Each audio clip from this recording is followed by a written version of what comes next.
विषयविससन्तप्तमनसां तमश्चक्रे दूरं मृदुसदुपदेशामृतगिरा सतां चेतस्तोषि द्विदयवनानां मृगपति परेशं साक्षातं गुरुवर कबीरं हृदि नुमः।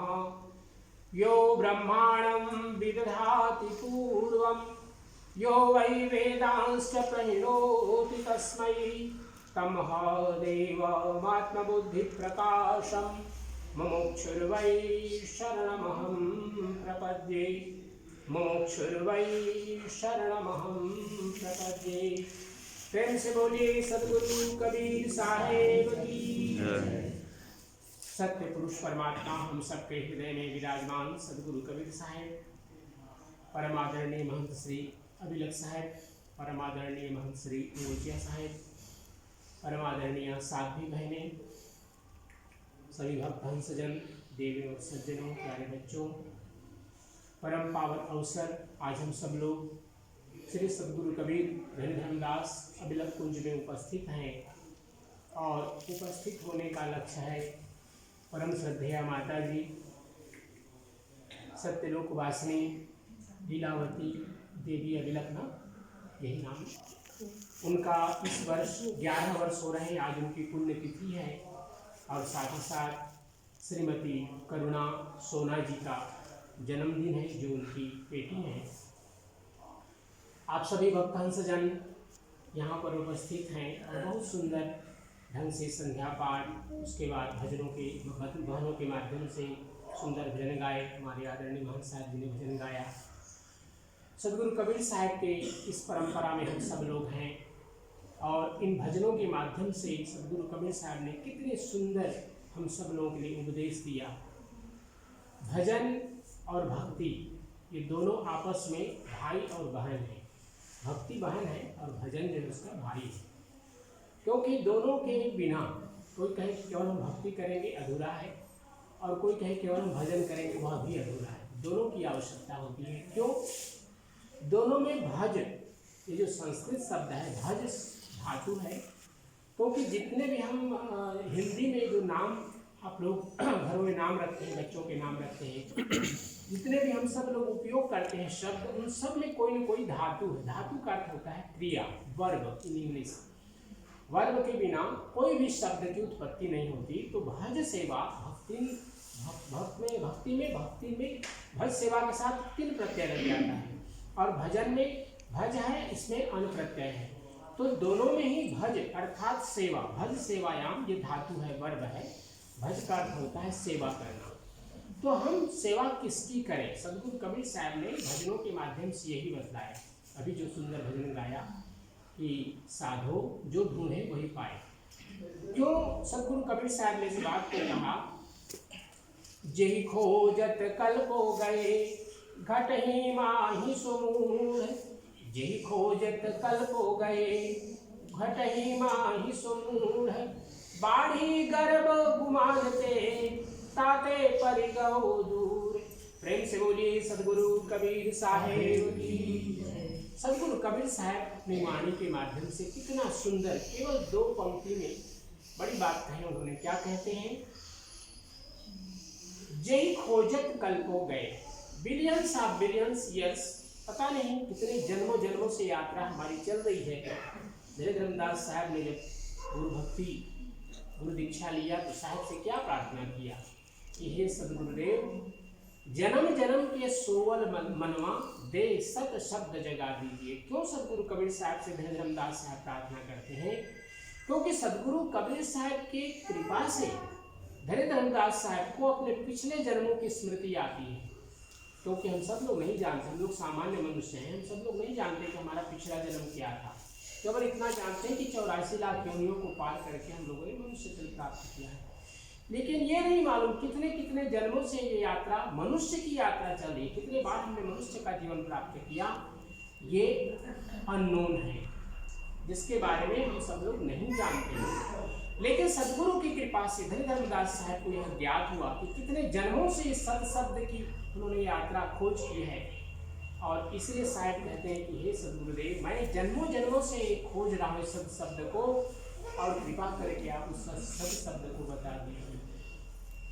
तो एक है सेवा, है ना, सेवा। जैसे अभी किसी ने आरती बनाई, यहाँ पर किसी ने चटाई बिछाई, आप सब लोगों ने मिल करके महाप्रसाद तैयार किया, हम सब लोग मिल करके भजन कर रहे हैं, कोई ये खंजरी बजा रहे हैं, कोई मंजीरा बजा रहे हैं, सारी की सारी चीज़ें सेवाएं। आप सफाई करते हैं, यहाँ पर आपने मग लगाया, अभी भोजन आप लोग कराएंगे, परोसेंगे, सारी की सारी चीज़ें सेवा में आती हैं। भज सेवायाम सभी चीज़ें। भजन का गाना ये भी एक प्रकार का भजन है। भजन का अर्थ होता है भक्ति करना है, यह भी एक प्रकार की भक्ति है, भजन गाना। लेकिन सतगुरु कबीर साहब ने जिस भक्ति के लिए कहा कि भक्ति ने स्वामी मुक्ति की, जिस मुक्ति की भक्ति की बात सतगुरु कबीर साहब ने कही, वह क्या है? वह है सत शब्द की यात्रा, सत शब्द की साधना, जिसमें हम सब लोग चौका आरती करते हैं, जिसके माध्यम से सतगुरु कबीर साहब ने धनी धर्मदास साहब को अनुराग सागर, बोध सागर आदि जो ग्रंथ हैं उनके माध्यम से, और बाद में धनी धर्मदास और कबीर साहब का एक सुंदर ग्रंथ मिलता है जिसका नाम है श्रीमद् ब्रह्म निरूपण।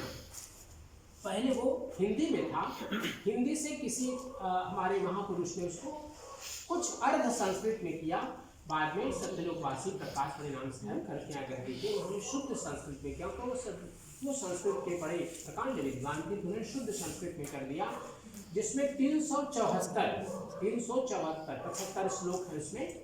और उनके माध्यम से सतगुरु कबीर साहब ने धनी धर्मदास साहब एक प्रश्न करने जाते हैं, उसका उत्तर देते हैं, जिसमें ज्ञान योग है, भक्ति योग है, नाम योग है। सतगुरु कबीर साहब ने बताया किस प्रकार से उस परात्पर ब्रह्म ने, क्योंकि वेदों में एक सूक्ति आती है, पंक्ति आती है, उस परमात्मा ने इच्छा किया। क्या इच्छा किया? एको हम बहुत श्यामा, मैं एक हूँ बहुत हो जाऊं। अर्थात उन्होंने सृष्टि की रचना अपने संकल्प से किया। सतगुरु कबीर साहब ने इसी बात को धनी धर्मदास को समझाते हुए अनुराग सागर में बतलाया कि धर्मदास जी, उस परात्पर ब्रह्म ने सर्वप्रथम काल निरंजन को बनाया, और उसके साथ सृष्टि के लिए उन्होंने अष्टांगी आद्या शक्ति को बनाया। सतगुरु कबीर साहब ने उसको अष्टांगी कहा। अष्टांगी क्यों? उसका एक अंग बंद था, जिसको बाद में वो काल निरंजन खोलता है अपने नाखून के माध्यम से। अनुराग सागर की आप लोगों ने कथा बीच बीच में सुनते रहते हैं, मैं समझता हूँ कि कितने वर्षों तक यहाँ पर कथा भी चली है उसकी, अनुराग सागर की। बहुत ही सुंदर ग्रंथ है। उसमें अनुराग का अर्थ होता है भक्ति, अनुराग का भी अर्थ है भक्ति, और भक्ति के माध्यम से जो हमें प्राप्त होता है वो सारी चीजें अनुराग सागर में धनी धर्मदास साहब को सतगुरु कबीर साहब ने बतलाया। तो यहाँ पर जो बात हो रही है भज सेवायाम के माध्यम से, भजन के माध्यम से, ये जो सतगुरु कबीर साहब ने कहा कि जय खोजत कल्प हो गए, जिसको हमने कल्पों से अर्थात हजारों नहीं लाखों वर्षों से यात्रा की इस परमात्मा को प्राप्त करने के लिए सतगुरु कबीर साहब ने कहा, जिन ढूंढा तिन पाया गहरे पानी पे, और मैं बपुरा बूढ़न डरा रहा किनारे पे। परमात्मा के और जीव के बीच में क्या है? काम है, क्रोध है, लोभ है। जय खोजत कल्प हो गए, घटही माही सुमूल, और बाढ़ी गर्व गुमान थे। क्योंकि हमारे जीवन में जो गर्व आ जाता है, अहंकार आ जाता है, चाहे किसी भी चीज का हो, अहंकार आ जाता है, यही हमें परमात्मा से दूर कर देता है। और जितना हम दूर होते जाते हैं, क्यों ये घना हो जाता है पर्दा, कितना मोटा होता जाता है पर्दा, जितना हम काल निरंजन के बस में चले जाते हैं। जब पीछे की ओर से लाइट आता है तो हम देखते हैं छाया आगे की ओर जाती है, लेकिन एक लाइट जब सामने की ओर से जब पड़ता है तो हमारी छाया पीछे की ओर आती है। तो इसी प्रकार से चारों ओर से वह माया की जो छाया है, हम भागते हैं, कभी लेफ्ट, कभी राइट, कभी फ्रंट, कभी बिहाइंड साइड, कभी अप एंड कभी डाउन। हमारी जीवन की यात्रा बस इसी में चली जाती है कि हम कैसे अपने जीवन में सुखों को प्राप्त करें। सुख मतलब लग्जरी, हाँ, जो हमारे आंखों को प्रिय हो, कान को प्रिय हो, मुख को प्रिय हो, स्वाद को प्रिय हो, स्पर्श को प्रिय हो, हम उसी के प्राप्ति में पूरे जीवन को व्यतीत कर देते हैं। इसलिए सतगुरु कबीर साहब ने कहा कि जय खोजत कल्प हो गए, घटहि माहि सो मूढ़, वह घट में है, परमात्मा दूर नहीं है। इसलिए भजन के माध्यम से कहा साधो ढूंढो, उसको ढूंढोगे तो जरूर पाओगे। लेकिन जो व्यक्ति डरता है बूढ़ने से, डूबने से डरता है, वह कभी पानी में नहीं उतरता। और जब पानी में नहीं उतरेगा तो उसको मोती नहीं प्राप्त होंगे। अगर मोती की भक्ति रूपी मुक्ति रूपी मोती चाहिए तो उसके लिए डूबना पड़ेगा। किसमें डूबना पड़ेगा? भक्ति के सागर में डूबना पड़ेगा। और भक्ति के लिए प्रथम साधन है ये भजन। भजन को हम गाते हैं, भजन को गाते हैं। जब गाते हैं तो उसको सुनने का प्रयास करें, ध्यान देकर सुने, क्योंकि केवल ये संगीत नहीं है, भजन केवल संगीत नहीं है। भजन के माध्यम से सदगुरु कबीर साहब एक तारा बजाते थे। अगर आप लोगों को उनकी कथा पता हो तो चौराहे पर उनके भीड़ भक्त लोग होते थे और वो सदगुरु कबीर साहब कभी जैसे लोगों के लिए कोई चीज़ छिपाया नहीं, उन्होंने जो कुछ भी बोला सबके लिए बोला। कबीर खड़े बाजार में सबकी चाहे खैर। सदगुरु कबीर साहब ने सबके भलाई की बात कही है। और इसलिए जब सदगुरु कबीर साहब भजन गाते थे तो एक तारा लेकर के गाते थे। तारा से उनको एक क्या कहेंगे, बीट मिलता है, टेम्पो मिलता है, तो एक तारा का यूज करते थे। संगीत है इसमें भजन को, कि भजन के माध्यम से वेद भी हमारे संगीतमय है, पुराण भी संगीतमय है। इसी प्रकार उपनिषद की यात्रा, फिर भक्तों की जो वाणियाँ मिलती हैं, ये सारे के सारे संगीत से जुड़े हुए हैं। लेकिन उन महापुरुषों का उद्देश्य ये नहीं था कि केवल ये गाए जाए, नहीं, गाने का एक भाव था कि इसके माध्यम से लोग उसको याद करने में सुविधा हो जाएगी। क्योंकि प्रवचन को याद करना बड़ा कठिन होता है, लेकिन एक गीत को याद करना सरल होता है। तो इसलिए इन भजनों के माध्यम से सदगुरु कबीर साहब ने हम सब लोगों को क्या समझाया कि हम अपने इस जीवन की यात्रा की सार्थकता को समझें। क्या हमारा गोल है, क्या लक्ष्य है, क्या हमारा टारगेट है इस लाइफ का। निश्चय ही हमारे शरीर में वो सारी की सारी इंद्रियां हैं जो एनिमल के पास में है, जितने भी पशु पक्षी हैं उनके पास में जो इंद्रियां हैं, वो सारी इंद्रियां हम सब लोगों को प्राप्त है।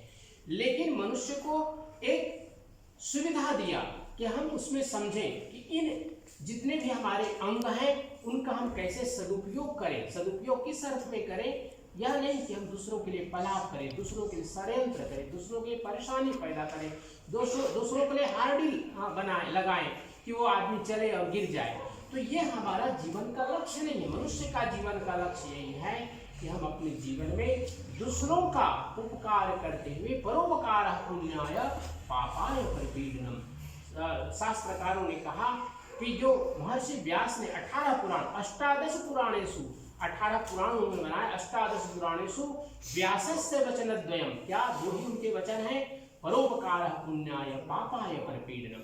दूसरों का उपकार करना पुण्य है। हम उपकार किस चीज से करते हैं? जल से। हम पत्रम पुष्पम फलम तोयम यो में भक्ता प्रचति। भगवान कृष्ण ने कहा गीता में, पत्रम पुष्पम फलम तोयम यो में भक्ता प्रचति तदहम भक्त में कृष्णामि यथात्मनः। अर्थात जो कोई भी व्यक्ति हमें प्रेम पूर्वक, भले उसके पास में 56 भोग ना हो, पत्र से, पुष्प से और तोय अर्थात जल से हमारी सेवा करता है, मैं प्रसन्न हो जाता हूँ। ये परमात्मा की वाणी क्यों उनके माध्यम से कही गई? क्योंकि हम जब भक्ति करते हैं तो भक्ति में हमारा उद्देश्य ये नहीं कि हम कितने विद्वान हैं, कितने पढ़े लिखे हैं, कितना हमारे अंदर शरीर में बल है, कितने हम सुंदर हैं, कितने हमारे पास बैंक बैलेंस है, ये महत्वपूर्ण नहीं है। महत्वपूर्ण यह है कि हमारी भक्ति में कितना समर्पण है, कितना हम अपने आप को निरहंकारी बनाते हैं। क्योंकि बाढ़ी गर्व गुमान से ताते परिगौदूत, हमारे अंदर जब गुमान आता है, गर्व आता है, ईगो आता है, यही हमें परमात्मा ताते पड़ गए दूर। इसलिए हमारा और परमात्मा, मैं और परमात्मा कहीं एक जगह नहीं हो सकते। कबीर साहब ने कहा कि रवि रजनी एक ठाम नहीं रह सकते। रवि का अर्थ होता है सूर्य, रजनी अर्थात चंद्रमा। तो सूर्य और चंद्रमा का साथ संभव नहीं है, क्योंकि दोनों एक साथ दिखाई नहीं दे सकते हैं, दोनों की एक साथ मित्रता नहीं हो सकती। जहाँ अंधकार है वहाँ प्रकाश नहीं होगा, जहाँ प्रकाश है वहाँ अंधकार नहीं हो सकता। तो हम सब लोग जो यात्रा कर रहे हैं सदगुरु की भक्ति करते हुए, वो यात्रा क्या है? हम परमात्मा की ओर बढ़ रहे हैं। अपने जीवन का जो लक्ष्य है उसको प्राप्त करने में अपने जीवन को लगा रहे हैं। इसलिए सदगुरु कबीर साहब ने कहा कि जो कुछ भी हम करते हैं वह परमात्मा को समर्पित करके करें। सत्य कहे सुकृत, सत्य कहे सुख उपजे, सुकृत कहे दुख जाए, महिमा महाप्रसाद के पाओ संतो प्रेम लगा। जब हम भोजन करते हैं तो जल में हाथ लेते हैं और चारों तरफ घुमाते हैं, क्या बोलते हैं? सत कहे सुख उपजे, सुकृत कहे दुख जाए, महिमा महाप्रसाद के पाओ संतो प्रेम लगाए। हम संत बन करके भोजन प्राप्त करते हैं, क्योंकि संत जो असंत होता है वो नहीं देखता है कि थाली में क्या है, जो मिलता है उसको खाद्य अखाद्य सब खा लेता है। लेकिन जो संत होता है जानता है कि हमारे लिए क्या खाद्य है, क्या पेय है, क्या हमें छोड़ना चाहिए, इसका ज्ञान करता है। यही है भक्ति, यही है समर्पण और यही है निरहंकारिता, डिसअटैचमेंट। जब हम उसके प्रति लगाव हो जाता है हमारा, जैसे हम बार बार इस बात को रिपीट करते हैं कि हर व्यक्ति अपने जीवन में एकल है, यूनिक है, और हम सब लोग अपने जीवन की यात्रा में अगर आत्मकथा लिखें तो यहाँ पर जितने बैठे लोग हैं सबकी अपनी अपनी आत्मकथा होगी। सभी का एक एक दिन एक एक एपिसोड है। जैसे आप टेलीविजन पर कोई एपिसोड देखते हैं किसी सीरियल का, इसी प्रकार हमारे जीवन का भी एक सीरियल है। तो प्रत्येक जीवन, जैसे हम सवेरे उठते हैं और प्लानिंग करते हैं, दिन भर की प्लानिंग करते हैं कि आज क्या क्या करना है, शाम तक प्रयास करते हैं उस प्लानिंग को पूरा कर सकें। तो यह जो जीवन की यात्रा है, इसके महत्व को हम सब लोग बार बार समझें। यही सदगुरु कबीर साहब धनधन दास साहब को अपने जितने उनके शिष्य हैं सभी शिष्यों को यही समझाते हैं कि हे भक्तों, हे शिष्यों, हे हंस जनों, हे साधो, सबको यही संत महंतो सुमिरो सोई, काल फांस से बाँचा हुई। वह तुम सुमिरन करो जिससे कि काल की फांस तुम्हें बार बार उस काल निरंजन की जो चक्र है उसमें न ले जाए। इस यात्रा से बचने के मार्ग सदगुरु कबीर साहब हम सब लोगों को देते हैं। तो हम अपने जीवन में प्रयास करें कि निरहंकारी बने, दूसरों के लिए षड्यंत्र न करें, दूसरों के लिए पलाप न करें, दूसरों के लिए हाड़ी न खड़ा करें। परोपकार पुण्याय पापाय प्रपीडनम, दूसरों के लिए प्रयास करें, जितना हो सके उनके लिए सहयोग करें। यही हमारे जीवन का लक्ष्य है और यही हमारी श्रद्धेया माता जी ने अपने पूरे जीवन किया। देखिए वो बहुत पढ़ी लिखी नहीं थी और कितने बार उन्हें गरीबी देखिए। जो लोग इनके परिवार से आप लोग जुड़े हैं, बहनें तीनों बहनें बैठी हैं यहाँ पर, आप लोग जानते हैं कि प्रारंभ में इतना संपत्ति नहीं थी, कितना गरीबी से उन्होंने जीवन की शुरुआत की थी, लेकिन भक्ति नहीं छोड़ा। और यही आप सब लोगों के जीवन में मैं देखता हूँ, आप लोग परम भक्त हैं, भक्ति करते हैं। ऐसे ही आप लोग अपने जीवन में भक्ति करते हुए सत्य पुरुष परमात्मा को प्राप्त करें और आइए साहब के पावन नाम का संकीर्तन करते हैं और उनके चरणों में अपनी बंदगी करते हुए उनके प्रति अपनी श्रद्धांजलि अर्पित करते हैं। उनका आशीर्वाद आप सब परिवार को मिले और हमारी श्रद्धेया श्रीमती करुणा जी, जिनका जन्मदिन भी है, मैं समझता हूँ उनको आशीर्वाद भी बाद में देना चाहिए। तो उनके लिए मंगल कामना करते हैं, उनकी सुखमय और समृद्धिमय और स्वस्थमय जीवन के लिए आइए साहब के पावन नाम का संकीर्तन करते हैं। सब लोग मिलकर करेंगे। सतनाम सत्यनाम सत्यनाम बोल, जय करुणामय सत्यनाम बोल, सत्यनाम सत्यनाम सत्यनाम बोल, जय करुणामय सत्यनाम बोल, सत्यनाम सत्यनाम सत्यनाम बोल, जय करुणामय सत्यनाम बोल, सत्यनाम सत्यनाम सत्यनाम बोल, जय करुणामय सत्यनाम बोल, सत्यनाम सत्यनाम सत्यनाम बोल, जय करुणामय सत्यनाम बोल, जय करुणामय सत्यनाम बोल। हम सब लोग सत्य पुरुष परमात्मा के चरणों में 3 बार बंदगी करेंगे। सब लोग प्रेम से बोले, साहे वंदनी साहे वंदनी साहे वंदनी। आरती के लिए हम सब लोग